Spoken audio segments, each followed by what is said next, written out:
Els Quatre Fantàstics és dels equips de superherois més influents de la història del mitjà dels còmics. Tanmateix, aquesta importància mai ha impactat al públic general donades les poques adaptacions que ha rebut al cinema i la mala recepció que han tingut totes elles. En aquest vídeo repassarem aquestes adaptacions i els plans que mai es van complir, però abans, al principi.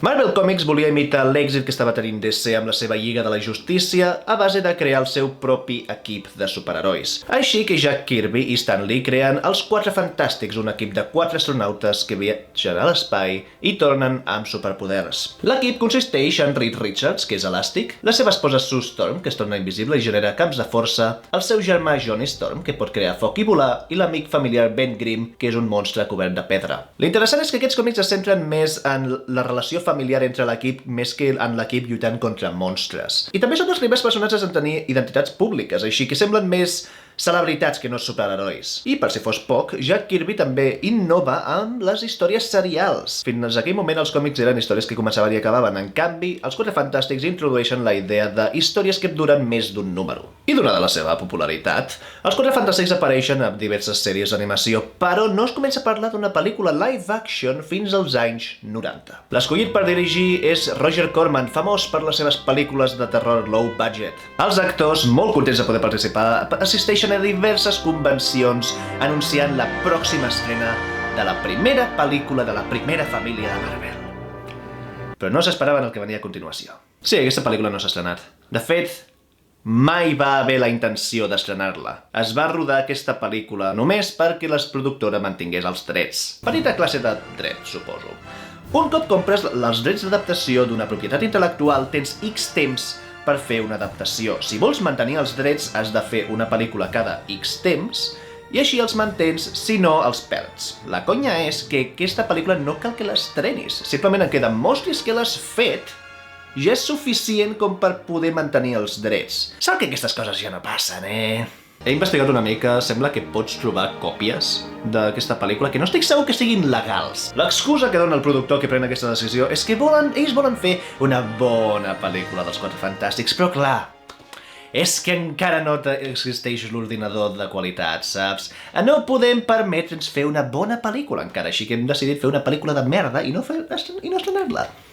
Té tot el sentit del món, en realitat, quan hi penses. No. La cosa on no menteixen és que realment volen fer una pel·lícula dels Quatre Fantàstics, així que comencen a rebre pitch. Durant uns anys, el director involucrat és Chris Columbus, que vol fer una comèdia estil Batman 66, però deixa el projecte per dedicar-se a fer la primera Harry Potter. I en aquesta època, Peyton Reed, qui anys després dirigiria la trilogia d'Ant-Man, proposa un pitch a la 20th Century Fox, una adaptació ambientada als anys 60, amb l'equip ja establert i patint les conseqüències de ser famós.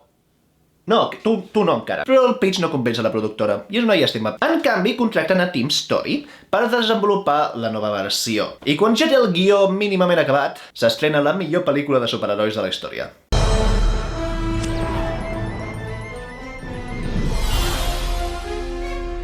I aquí hi apareix un problema, perquè, per una banda, els Increïbles són els Quatre Fantàstics. I no només és això, és també que els Increïbles parodia molts dels elements que s'anaven a incloure a la pel·lícula de Tim Story, així que ha de fer canvis d'última hora i aconsegueix fer la pel·lícula. I aconsegueixen estrenar-la el 2005. Actualment aquesta pel·lícula s'ha oblidat bastant, només se la recorda perquè Chris Evans, qui anys després a l'MCU interpretaria a Steve Rogers, a qui interpreta Johnny Storm. I és possiblement la millor part de la pel·lícula. Però jo la recordo per una altra raó. La recordo perquè van afegir una escena on Sue Storm es queda en roba interior en públic un cop Jessica Alba ja havia firmat el contracte. Ups. Igualment, la pel·lícula té suficient èxit com per justificar una seqüela, que arriba 2 anys més tard i és la introducció live action d'Estela Platejada o Silver Surfer en original. Estela Platejada és un personatge que viatja per l'espai buscant planetes adients per Galactus, el consumidor de mons. He de dir que aquesta és una mica millor que la primera, però la fama que té és una mica pitjor. No van tenir cap problema en adaptar bastant fidelment a un personatge que és bàsicament el dolent de Terminator 2 surfejant pel cosmos, però Galactus els va semblar massa, així que el van adaptar com si fos un núvol. A part de ser la pel·lícula on Galactus és un núvol, Fantastic Four: Rise of the Silver Surfer és un fracàs de taquilla i de crítica, així que es cancel·len la tercera pel·lícula i un spin-off d'Estela Platejada que estaven així pensant poder fer. Passen els anys i la 20th Century Fox està en un bon moment moment. Acaben de revitalitzar la saga dels X-Men amb la qual poden fer una competència genuïna al nou creat univers cinematogràfic de Marvel i volen aprofitar el bon moment on són per fer un crossover. Volen fer una adaptació del còmic Civil War amb els X-Men i els Quatre Fantàstics, amb la qual s'estarien avançant a la Civil War que faria l'MCU el 2016. Però el guió triga més del que s'esperaven i se'ls està començant a acabar el temps per fer una nova pel·lícula dels Quatre Fantàstics. Així que decideixen fer un reboot abans del crossover. I troben una oportunitat molt interessant en Josh Trank, un director bastant novell que acaba de guanyar bastant fama amb Chronicle, una pel·li molt ben parida que hauríeu de veure. Per si no l'heu vist, Chronicle és una pel·lícula fosca i realista sobre un grup d'amics que aconsegueixen poders extraordinaris. Així que sí, puc entendre per què un productor veuria Chronicle i diu sí, aquest tio és el tio perfecte per fer una nova adaptació dels Quatre Fantàstics. I aquí és on tot comença a anar malament. La proposta que fa Trank és una adaptació cronenbergiana dels Quatre Fantàstics, on tenir els poders fa mal, on utilitzar-los fa mal i és dolorós, i tot és horrible. I cal dir que aquesta idea és bastant interessant. És fidel als còmics? Zero. Ara, és interessant. El problema és que, clar, estem parlant d'una mena de pel·li de terror, body horror, gore... I això no és exactament el blockbuster fàcil de vendre que vol la 20th Century Fox. Però tampoc tenen tant temps com per buscar un altre director, així que diuen, vale, anem a mantenir Josh Trank i la seva idea, però anem a ficar-nos bastant enmig, aviam si podem fer-ho... podem fer canvis. Així que tot el procés és una constant discussió entre Trank i la Fox. Per exemple, Trank insisteix bastant que vol una actriu negra per interpretar a Sue Storm, i la Fox contracta a Kate Mara. Òbviament, això no és el que Trank buscava, i Trank no està gaire content, així que decideix tractar bastant malament a l'actriu durant el rodatge. Sí, això Trank no ho va fer gaire bé. Trank també insisteix molt perquè Reed Richards sigui interpretat per Miles Teller, cosa que cal dir, la 20th Century Fox accepta. La 20th Century Fox contracta a Miles Teller.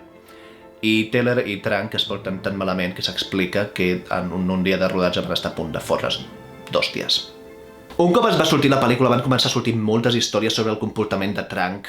He de dir que tampoc em crec totes, sospito que moltes deuen ser exageracions, així que no em centraré gaire en elles. Durant el rodatge, els productors miren què porten gravat i queden horroritzats al veure-ho. Així que comencen a fer reshoots deixant de banda a Trank. I aquests reshoots s'encareixen tant que no poden convertir la pel·lícula a 3D.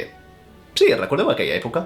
Aquests canvis són molt grossos, eliminen diverses escenes d'acció, eliminen una subtrama que tenia a veure amb el cotxe volador Fantastic Car, i sobretot, el més conegut, és que van obligar a Kate Mara a utilitzar una de les pitjors perruques que has vist en ta p***a vida. Si tingués un cèntim per cada cop que ha hagut problemes capil·lars durant reshoots, tindria 2 cèntims. Que no és molt, però és curiós que hagi passat 2 cops.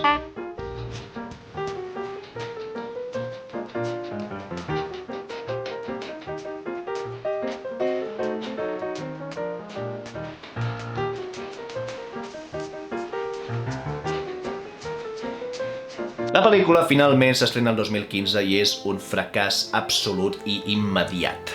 La crítica i el públic la massacren sense pietat, és considerada fins avui en dia la pitjor pel·lícula de superherois mai feta i es diu que va comportar una pèrdua d'entre 80 i 100 milions a la productora. La repercussió de la pel·lícula és enorme i no positiva. La 20th Century Fox es veu obligada a cancel·lar la seqüela i els plans de crossover amb els X-Men. Trank perd tota reputació que havia guanyat i, el més curiós, Marvel Comics va acabar tan farta d'aquesta pel·lícula que en un còmic surten aquesta versió dels personatges on moren en una explosió.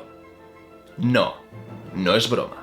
I després de tota aquesta massacre, el públic ha oblidat molt ràpid aquesta pel·lícula. Però cal dir que 10 anys més tard s'està recuperant aquesta pel·lícula. I potser pensareu, és perquè se li està donant com una segona oportunitat, és perquè hi ha algú que està dient no, pots veure una mica les intencions de Trank i pots veure que podria ser una pel·lícula interessant. No, s'està recuperant per aquest mem. It's fantastic. Say that again? It's fantastic. Yes, it is. Guys, I got it. Em fa tanta gràcia que una pel·lícula de body horror acabi així. És tan estúpid. M'agafes amb boles, ara, eh? Com vols dir que t'agafo? Collons, amb boles, amb pilotes. Per aquí veig alguna cosa, I uns anys després, a 2019, la Disney acaba la compra de 20th Century Fox, permetent així que els Quatre Fantàstics i els X-Men apareguin a pel·lícules de l'MCU. I després de bastants anys, no és fins a febrer de 2024 quan s'anuncia el càsting de la nova pel·lícula i la data d'estrena per a juliol de 2025. Okay. That is fantastic. Say that again? Trobo fascinant que anem per la 5a pel·lícula d'aquests personatges i encara no tinguem una que estigui bé. Espero que la versió que està preparant l'MCU tingui més clar què vol ser. La meva esperança és que, tenint en compte que fa anys que tenen els drets, que fa anys que estan desenvolupant el guió, és que volien pensar-se molt bé què estaven fent. Però, encara que sigui dolenta, és difícil que sigui pitjor que el que ha vingut abans. Però què n'opineu vosaltres? És impossible fer una adaptació live action d'aquesta gent? Ens ho podeu fer saber als comentaris. Moltíssimes gràcies per veure aquest vídeo. Ens veurem pròximament. Adéu. They didn't go the extra mile and make the villain a big purple man with a big pointy helmet. In the tradition of movies of this era, they're just like, just make him a cloud. Big cloud, that's what we do now. So lame. So yeah, that's how I remember this movie. It's just the one where Galactus is a cloud.